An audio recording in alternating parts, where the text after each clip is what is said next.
All right. Welcome to Triple Coverage. So now we're going to get into our next segment. Who are we high on? And I know what you're thinking. We're talking about NFL players.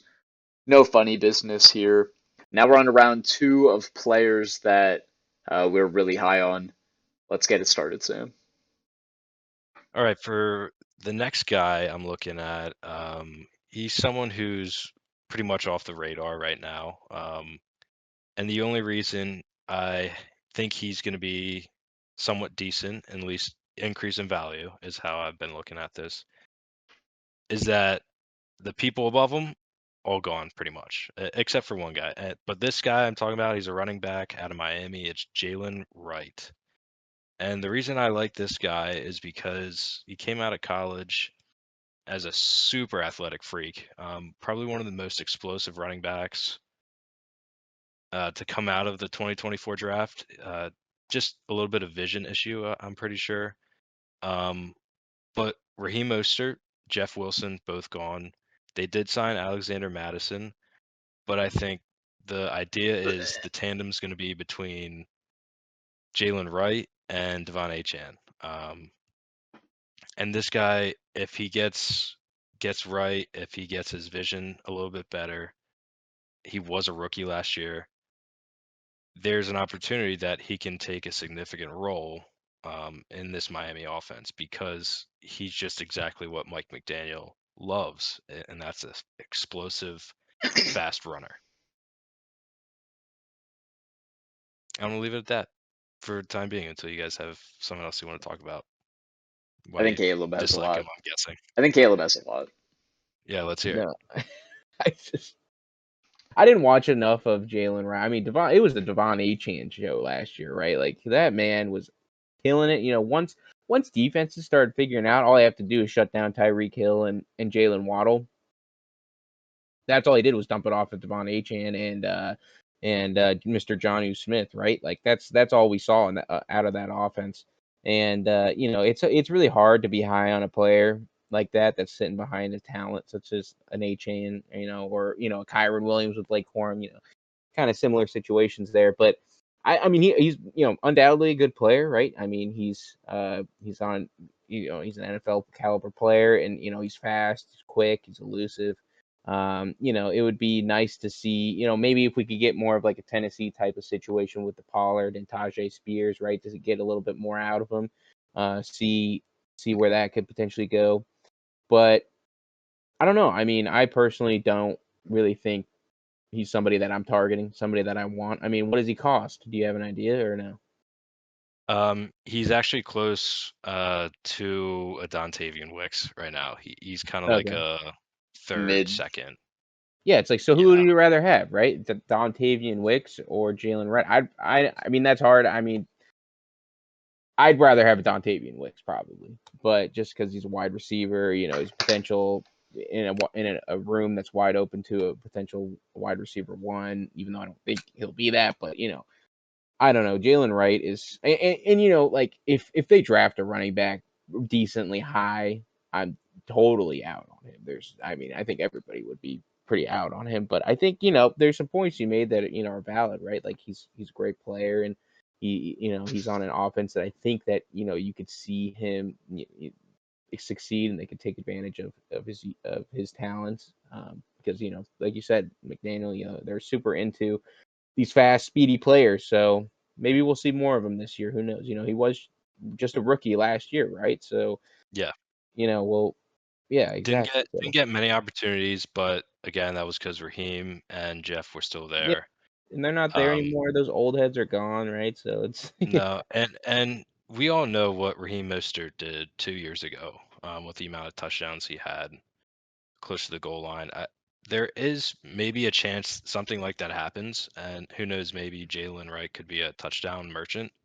Um, I get Devon Achane is there, and he was very reception dependent, and he definitely increased his role as a receiver, which was probably his biggest upside sell. Um, but you never know. Maybe if they have the tandem of a Devon Achane and they like Jalen Wright and he's doing what they want him to be doing, he definitely could take some snaps away from Devon. Um, so I'd be a little concerned there, maybe. It really just comes down to if Jalen Wright has developed to the point of being a focal point of the offense. Um, and that's why I kind of like taking a chance, and if he does become a focal point, he really could increase a lot in value. Yeah, I mean handcuff, right? If you can have him as a handcuff to your Devon Achane, And it's that's it's awesome not even too. a handcuff. Mike McDaniel came out recently talking about liking the tandem of Jalen Mm. Wright and Devon Achane. He said that himself. Yeah, keep them And both fresh, right? and I understand your idea about, if they draft a running back, for sure. It's anything's possible.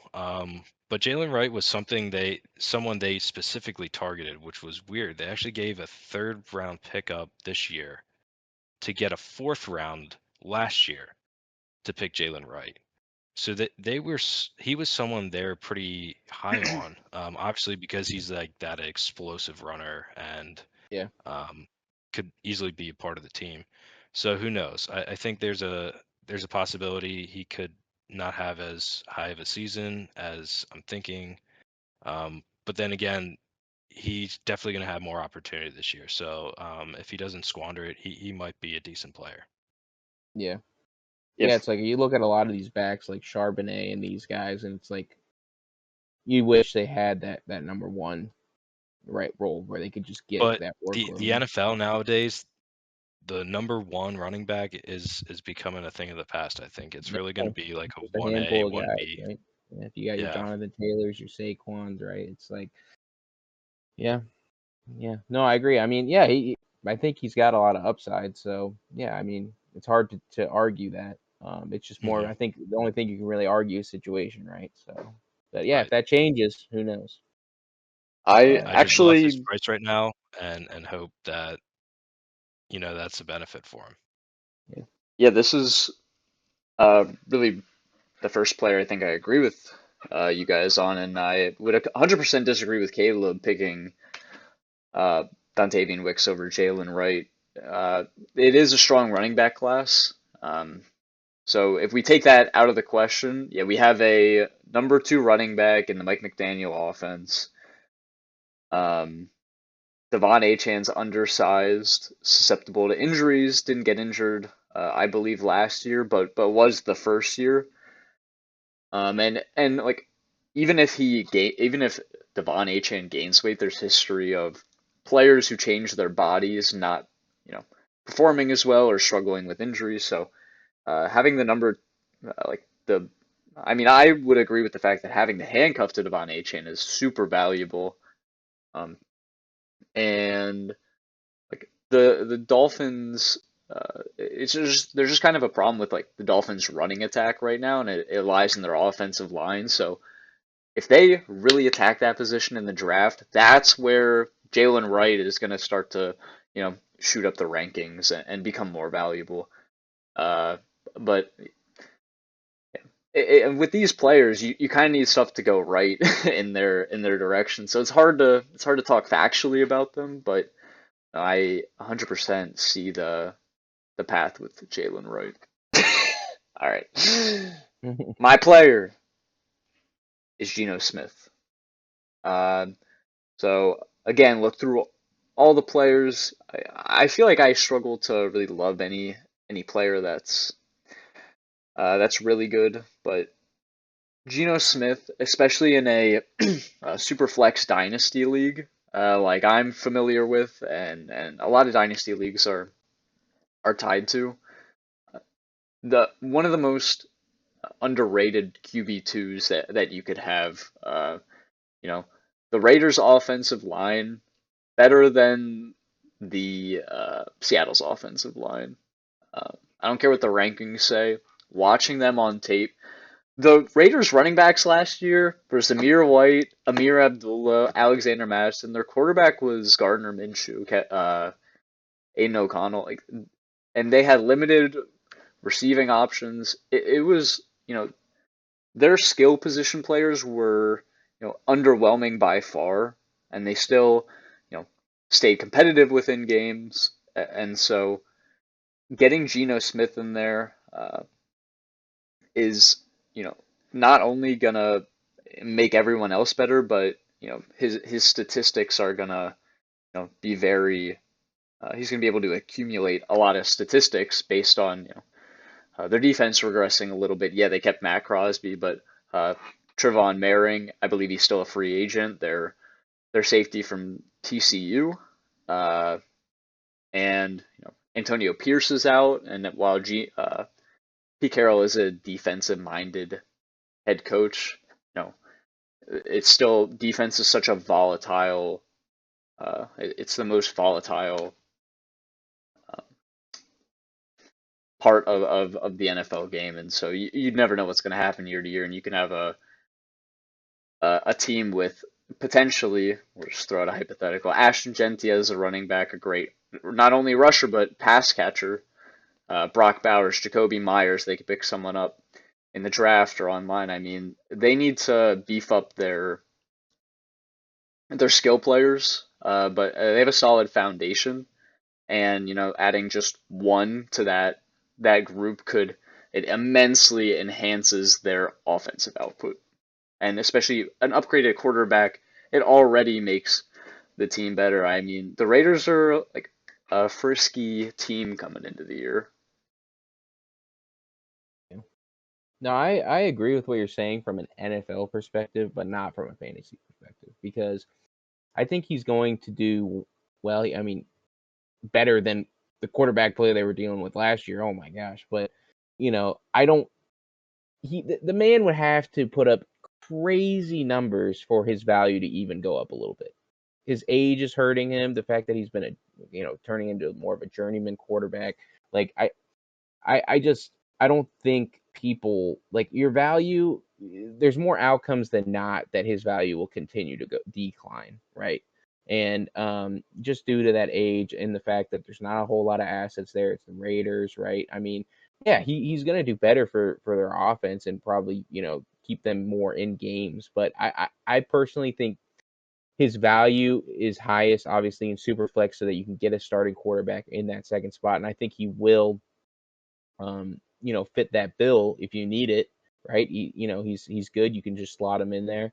But I'm not going out of my way to acquire him because I think, he's not necessarily going to increase in value anytime soon or ever, probably. I would have to agree with Caleb there. Just because I think the age kind of is his limiting factor. Really, I think he's closer to a Russell Wilson than someone like Justin Fields. I mean, they're Well, both again, journeymen, but he's not gonna but run like crazy. I He's I just don't a mean like solid QB mobility. I too. just mean like in the chance that their value increases. Yeah, I mean, he's a solid Because QB2. If you need because one, go get him. Russ could be Russ. Who knows? Maybe Russ has a great year with Malik Neighbors as wide receiver one. Who knows? But even if right, Mhm. his value is just not going to increase because he's 36, 37, something like that. Yeah. How I And well, and if I, I I could, see that similar with Gino, and it really is dependent on the type of players they draft. I'd definitely be higher if they went out and got like someone who could actually be like a good X receiver. yeah. Like if they got a Jaden Higgins in round two, that would be something great for him. Because then he could actually spread the ball everywhere, and obviously if there's an Ashton Genty in there, a lot of checkdowns, who knows? I mean, he really could have a good year, and maybe he's a good like just buy in the sense that he'll provide some sort of value for your team, um, as an old QB. But yeah, as like someone who's gonna gain value, I just don't see that. Yeah, I was definitely looking at the value that he provides for the team as opposed to the value that people are perceiving him as right now. Because right now, what he's like, he is old, and he's not on a team with a bunch of experienced skill players. So, but I see the team really outperforming these expectations, being more of a middle of the pack offense as opposed to a garbage offense like they were last year. And he's not worth a lot, and he could 100% if you need another quarterback, or even if you want to maybe look to trade a top quarterback. He's a safe option. They just extended him. He's going to be there for 3 years, and that's kind of why I like him. More than a player like Sam Darnold or Justin Fields, who we talked about earlier, because their deals are only 1 year deals, and they're like having like Geno Smith. Pete Carroll loves Geno Smith, and these other quarterbacks, they're with new head coaches. He's safer. He might not have the ceiling, but he's going to be out there. You're not going to have to question that part of it. Yeah, if you need a QB2, absolutely, I agree. I mean, you can get him cheap, and he's going into a situation, right, that I think will be serviceable. So Can only go up. yeah, Right, from last year. Anything's better than last year. yeah. I mean, coming from but last year he was on the Seahawks, right? With and look at the assets and the weapons he had there versus what he has now, right? So there's also that aspect too. And what did he finish as a QB last year? Do you know, Mitch? No, not off the top of my head. I believe All it right. Well, was like, while Mitch into that, we'll talk. How's the time looking, Mitch? Are we good? yep, we're good for a little Yeah. bit. All right. I'm gonna round us off here with my player, another quarterback that I'm super high on. I was really low on him last year. I sold him last year because I didn't want him at all. But this guy, I'm loving it, and that is Mr. Bryce Young, baby. All right. First half of last year was atrocious. Everybody knows that. He was benched. But that's what he needed to get into gear, man. He got that whoop in the ass, and he's like, "You better start showing us what you could do as a number one overall pick." And look at what he did: 12 through 18, averaging 21 points per game. This man was balling. He was awesome. This is a guy that was sitting on people's benches most of the time, and you're like, "Oh man, 18 points here, 18," and you're like, "Do I need to start starting this guy?" And if you did, you were happy you started him most of the time because he was dropping some dimes for your team. But he showed a little bit of a bump in rushing. Nothing crazy like some of these guys like Lamar, obviously, and stuff like that. But it was nice to see that. We saw that, that was starting to become a piece to his game at that back half that was kind of, in going into the future that can raise his floor. But he's a guy I'm super high on. I know Canales is high on him. I mean, they're building around him. He was the number one overall pick. People forget this. People are so quick to write off quarterbacks in fantasy football. It's insane. Like he was the first overall pick 2 years ago. He's got draft insulation. It's a guy that they want to succeed. They want him to be their guy going forward. It's just they were just trying to figure it out last year, and it looks like a light bulb turned on for him. And I'm hoping and I'm loving what we saw, and I'm excited to see what he can bring to the table next year as they build more around him, give him some more help, and just improve that overall team. So he's currently a keep trade cut to QB 21. So back half QB 2 is where people are looking at him right now, and I think his ceiling is way higher than that. I mean, I wouldn't be surprised if he has a great year this year and puts up QB 10 to 14 numbers. I think people are going to be high on him. So I think this is an opportunity to buy him before that could potentially happen. And even if it doesn't work out necessarily that way, he's still a guy that they're still going to believe in, going forward. I was just going to say they played well enough in that back half. He played well enough in the back half of last season that I think they know now. It's like, okay, we have potentially something with this guy now. He's somebody that that we drafted with confidence, and he's somebody that we can see potentially moving forward and building around. But if you're wondering how you can acquire him, he's evaluated to similar players like Goff, Prescott, Tua. I would pivot off any of those guys for him. Maybe not necessarily Prescott because I think he's also super undervalued right now. But if He's you have a old. Goff yeah, but that's what I'm saying. These age, right? Goff, Prescott, Tua, their prime years are far behind them now, right? If you want a guy that is 23 years old, with number one overall draft capital, I think you can do it. If you can pivot off one of those guys for him, I think that's awesome, especially if you're trying to get a little younger at that QB position. If you just want to trade for him instead of pivoting like that, you can trade a mid 2026 first. You cannot tell me you'd rather have a mid 26 first than him. I mean, in a super flex league. In a super flex league, if you need a quarterback, I'm trading that away. Especially a lot of people are down on next year's class, but a lot of people think some of these guys these higher touted prospects like the Mannings and all these guys are moving to 27, then maybe if you think that, then maybe pivot off of it now while you can, or else those draft picks potentially could be lower in value because they're actually, if you look on Keep Trade Cut, 26 first and 27 first are pretty much equal value right now, which is crazy. Because 26 is closer, but 27 apparently has the better class, right? Or you could pivot off of a player like DJ Moore. Maybe you have a decent wide receiver core and you just need a quarterback. Maybe you could potentially trade off him. I know a lot of people are high on the Bears this year. Getting an upgrade at their coaching position, but if you need a quarterback, I see him as a great potential moving forward, and he's young, so no pun intended, young. Very funny. But yeah. Yeah, and just to put some context to, fantasy quarterback. So Geno Smith had the 12th most points last year. So this is just overall, not points per game. Bryce Young was at 21, and then when we go to fantasy points per game, we have Geno at 17 and Bryce Young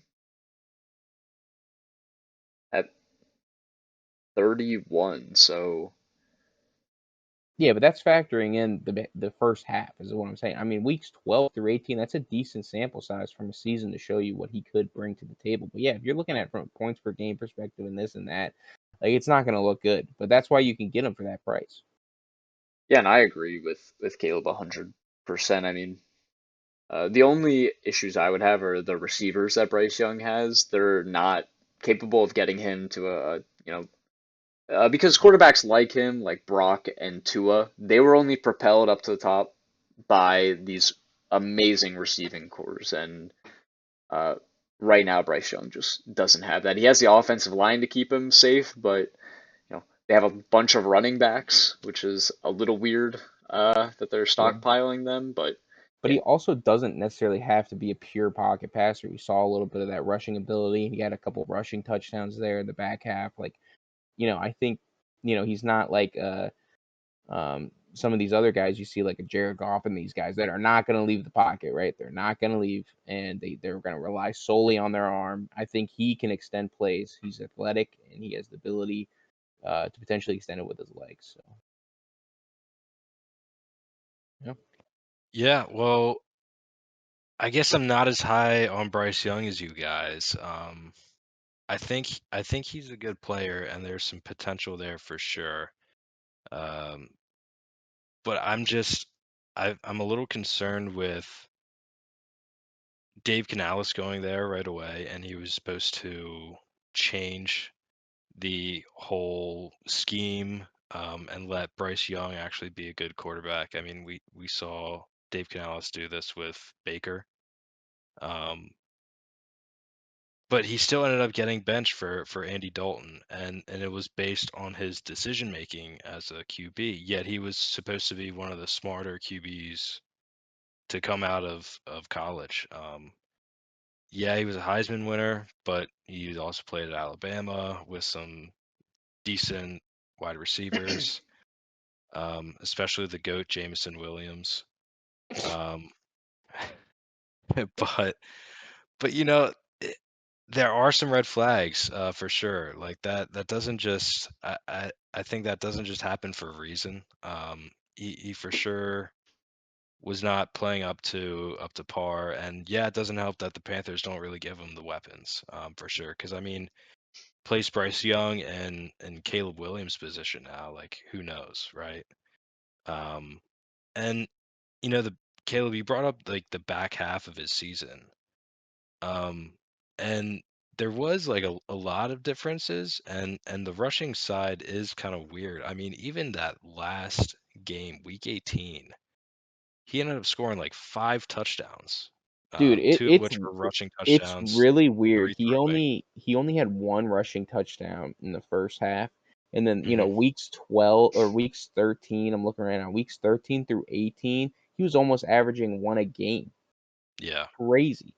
Like, yeah, I don't know what happened, what that was all about, but that was awesome. I mean, it really propelled his floor. I mean, he didn't score less than like 14, 15 Like he only had 2 That's weeks not where it was good. 14 and 15 15. points is not good for a quarterback. No, I'm saying though, but there was only 2 weeks like that, and every other week was well over 20. I mean, he was averaging like 22 points per game during that segment. I mean, and that's Well, that's not what people I were think expecting. week 18 though, kind of, it's a little bit of an outlier 45, that pushes that 45 up. points. I know, but still, it was nice to see that though, right? That's what I'm saying. It was nice to see that it's there. There's something there with him. What was week 18?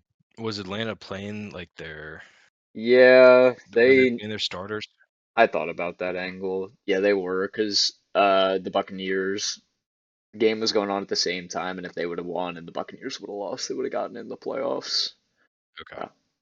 Yeah, but they didn't play good defenses down the stretch either. The Eagles are the one exception, but Buccaneers, Falcons, He Cowboys, scored 12 points Cardinals, though. Yeah, so the Philly and Dallas were his lowest weeks, right, with Hmm 15 and 14 points. and Dallas didn't have a good team. Like, they did not have a good defense at that point of the season. So Well, I'm just saying. I Yeah, mean, that's going to happen to every quarterback, right? Like if you face a harder defense, it's going to have probably a decline slightly in what your points are to be expected that week. I'm just saying he's young. They're going to grow around him. He's got a lot of years left, and he's got that draft insulation. So and their I like defense is his terrible. outlook. Their Yeah, defense is not good as well. So he has the Joe Burrow thing going for him where he's going to be it pushed. is. It does suck that he doesn't have that height, right? hmm But and That that can height's not that big of a deal. yeah, Mr. Kyler Murray owner over yeah, here. yeah. There's lots of, short quarterbacks. Yeah. And it's crazy because, we talk about these quarterbacks as being crappy, but they're still clearly one of the 32 best quarterbacks in the league. Like, yeah, they're not going to be Yeah. number 5 best, but you're telling me that Brock Purdy, Tua, Kyler, and Bryce Young are worse than like a 30th best quarterback in the world? No, no way. So no, I Bryce Young, I don't know. 100%. It's Bryce Young's just a little bit weird because he wasn't supposed to be like a developmental player. You know what I mean? He was supposed to be Yeah. plug and play right from the get-go. That's why he was the first draft pick that year. Yeah, but it's nice to Um, see him still show some upside in a bad team, yeah, right? but I just want to point out the red flags for sure. You guys are definitely hyping him up, but I think there is some reason to be cautious. Quickly Oh yeah, to no, Player's a Sam's, low player. to like refute Sam's point. Don't mean to beat up on Sam, but Bryce Young averaged more points per game last year than CJ Stroud. Just throwing that out there. Like, CJ Stroud way outperformed That's him, but crazy. yeah, it's surprising when you think about how impressive CJ was his first year. Any final CJ thoughts, unbelievable. anybody? Well, I guess that could also mean then you can just regress from a good like slew of games. So Bryce Young probably isn't immune to that, but Yep. Yeah, I mean, could apply to anybody. That's what we're trying to project. exactly, But All exactly. right, we can go I on don't and know. on about this forever, but I think we're gonna call it there. That was amazing. Thank you for joining us, and we will talk to you next week, probably. All right, bye. Yeah. Later.